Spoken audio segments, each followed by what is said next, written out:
ஒருவர் தனது மிதிவண்டியை 17% நட்டத்திற்கு விற்றார்.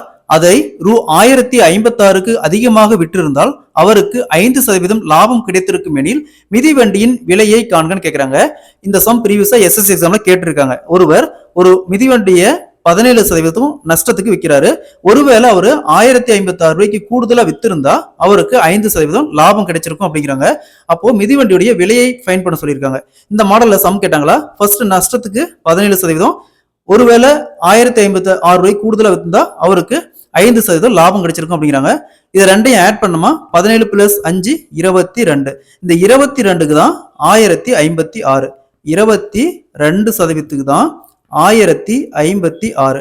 நமக்கு தேவை மிதிவண்டியின் விலை. அப்ப 100%க்கு என்ன? இதை அப்படியே கிராஸ் மல்டிபிள் பண்ணா 1056 × 100 / 22.